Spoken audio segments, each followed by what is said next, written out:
Nous voulons communiquer. Actuellement, j'ai un désir ardent de communiquer. Et pour communiquer, parce qu'on a constaté que souvent, même entre parents et enfants, il n'y a pas de communication. Alors qu'il faut communiquer pour essayer de réduire les différents problèmes liés aux différentes maladies. Parce que les maladies, ils se cachent par le silence pour ténailler les jeunes. Et nous voulons utiliser la chaîne YouTube pour communiquer avec tous ceux qui n'ont pas le courage de se présenter devant un centre de dépistage. Nous disons qu'en utilisant en tout cas la chaîne YouTube, nous pouvons faire du counseling direct personnalisé avec toute personne, tout volontaire qui voudrait en tout cas de façon confidentielle échanger, pouvoir communiquer. Mais aussi, il ne faut pas oublier que les personnes âgées comme nous autres là, nous avons souvent besoin de communication. Et chaque fois qu'on dit qu'on ne peut plus travailler, il y a des gens qui sont tellement démoralisés, découragés, qu'ils partent à la maison et puis s'abandonnent totalement. Ils se livrent à l'immobilisme. Ils sont assis sur un canapé ou bien une grande chaise, et puis bon, ils ne font pas de mouvement. Ils ne parlent à personne. Et moi, je veux communiquer avec ces personnes-là. Et aussi, si vous êtes confiné dans un immobilisme total, comment tu peux t'exercer? Comment tu peux faire de la recherche? Comment tu peux mettre en application, en tout cas, toutes les connaissances que tu as pris tout le temps pour apprendre quand tu étais jeune? Et tout ça, il faut le mettre aussi au service des autres. Et puis aussi, n'oubliez pas, il y a beaucoup de gens qui meurent 4 ans seulement après leur retraite. Ça veut dire quoi? 4 ans seulement. Et on n'a même pas eu l'occasion de jouir, en tout cas, du travail, du fruit du travail qu'ils ont eu dans le temps. Et 4 ans après, la personne passe. Selon vous, c'est pourquoi?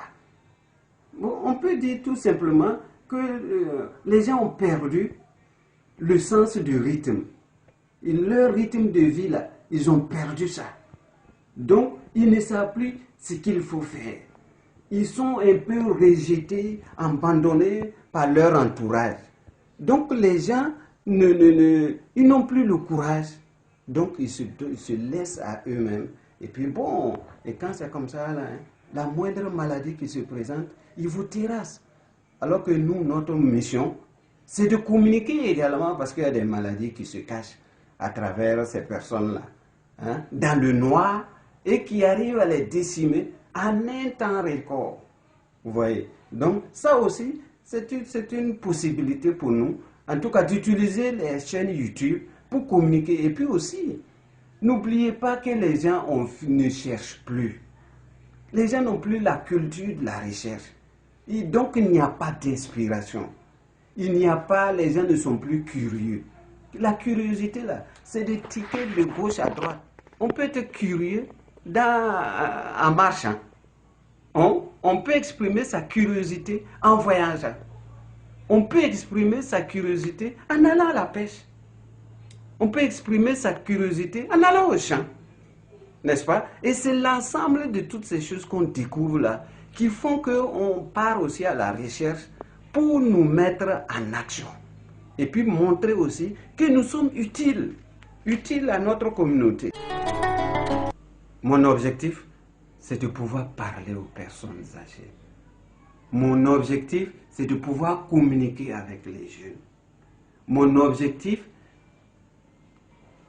c'est de montrer que les jeunes qui sont la cible, très généralement, qui ont des difficultés, c'est à cette cible-là que nous voulons nous adresser.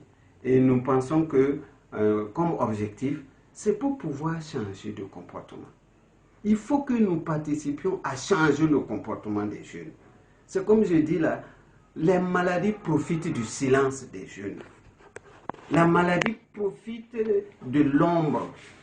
Il profite de ce que les gens ne disent pas, du fait que les gens ne parlent pas.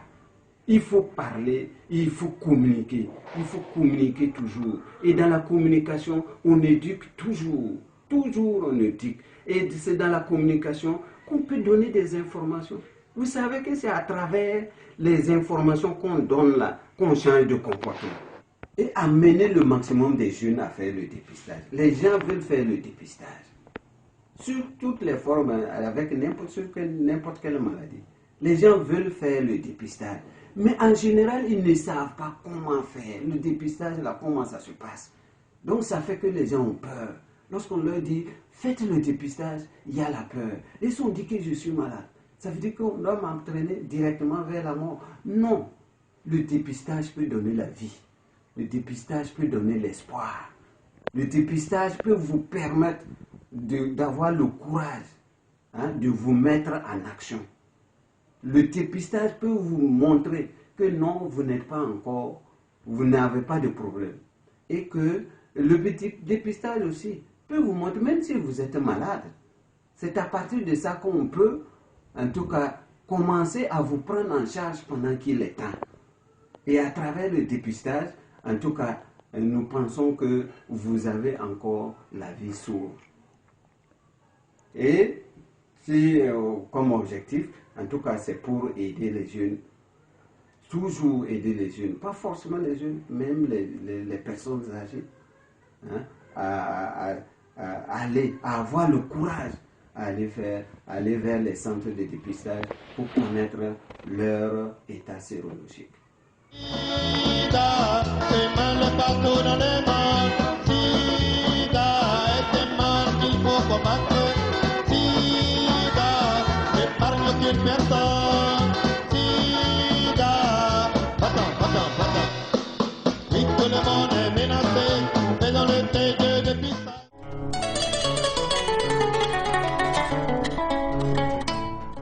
Nos canaux de sensibilisation, nous utilisons souvent les causeries débats.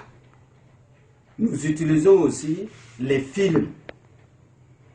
Et nous faisons aussi du théâtre. Et tout ça, ce sont des canaux de communication et de sensibilisation. Et à travers ces canaux de sensibilisation, nous arrivons à satisfaire notre curiosité, parce qu'il y a des aspects où nous ne comprenons pas, et dans le partage, dans la communication, que ce soit au niveau film, que ce soit au niveau causerie débat, ou bien au niveau théâtre, en tout cas nous avons remarqué que l'autre côté, nous avons aussi des gens qui ont des inspirations, et qui échangent, et qui communiquent, et c'est dans cette communication-là que souvent on trouve la possibilité de changer de comportement et devenir quand même sur le plan social, en tout cas avoir des messages utiles surtout pour amener les jeunes à changer de comportement. Et surtout aussi, même dans les échanges entre jeunes et parents, c'est parce qu'il n'y a pas de communication entre parents et enfants que nous avons des comportements à risque. Ou bien il y a l'enfant qui devient méprisant parce qu'on ne le prend pas en considération. Et tout ça, je pense que ce sont des canaux où on peut communiquer et puis participer à changer le comportement des gens.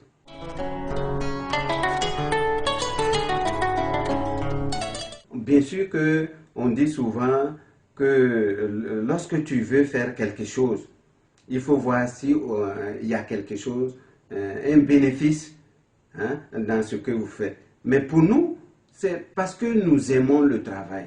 Nous voulons être utiles à notre communauté. Mais si nous voulons décider que non, c'est parce qu'il y a de l'argent dedans qu'il faut agir, ça, je ne vais pas atteindre mon objectif. Mon objectif, c'est d'avoir une vision. Vision d'aider, vision d'accompagnement, vision d'appui, vision de sauver. Voilà. Et c'est dans cette vision-là que nous voulons être utiles à notre communauté. C'est dans ça, c'est dans notre mission à réaliser dans l'amour avec les hommes que nous pensons que nous pouvons être utiles. Sinon, il n'y a pas de rémunération.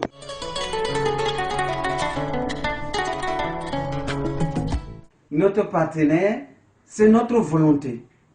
On n'a pas de partenaire. Notre partenaire, c'est notre engagement. Notre partenaire, c'est notre motivation. Notre partenaire, c'est notre envie d'être utile à quelque chose. Notre partenaire, c'est notre action, c'est notre façon d'être, hein, et être utile à l'autre.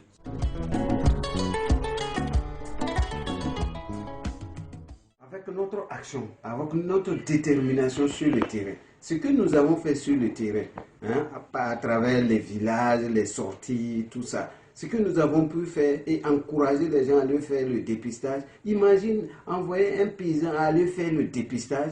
Ah, ça veut dire que vous avez vraiment utilisé une technique de communication vraiment qui l'a amené à avoir le courage d'aller se faire dépister. Et lorsqu'on veut faire compter, quand je veux comptabiliser tout ça, hein, pour tous les villages dans le centre-ouest au Burkina, hein, je peux évaluer le nombre de volontaires qui ont accepté faire le test de dépistage à près de 600 000 personnes qui ont accepté faire le test de dépistage.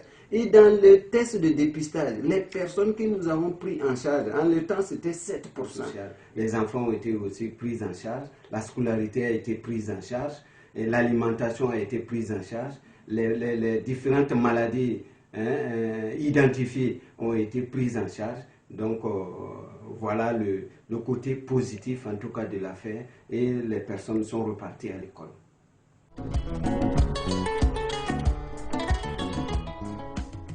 Un nombre considérable en tout cas était séropositif. Et parmi ces séropositifs, il y avait des enfants.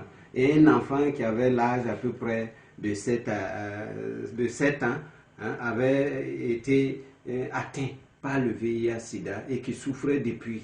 Mais en son temps, on ne maîtrisait pas, hein, les coordonnées, donc l'enfant a souffert pendant longtemps. C'est au dernier moment, lors du dépistage, que nous avons identifié cet enfant tellement malade, et nous avons pris des conseils auprès de l'hôpital pédiatrique de Ouagadougou qui nous avait conseillé de venir avec l'enfant pour d'autres examens complémentaires. Et effectivement, lorsque nous sommes arrivés, ils ont fait les examens, ils ont prélevé le sang, ils ont tout fait. Et bon, malheureusement, cet enfant n'a pas survécu. Nous avons tout fait. Et au dernier moment, lorsqu'on a commencé, hein, les médicaments, à lui donner les médicaments, vraiment il n'a pas pu survivre, l'enfant est décédé dans nos bras. Et puis bon, vraiment, ça nous a beaucoup touchés. Et c'était ça le point noir en tout cas de notre travail. Et on a repris courage, hein, pour encore faire mieux. Sida,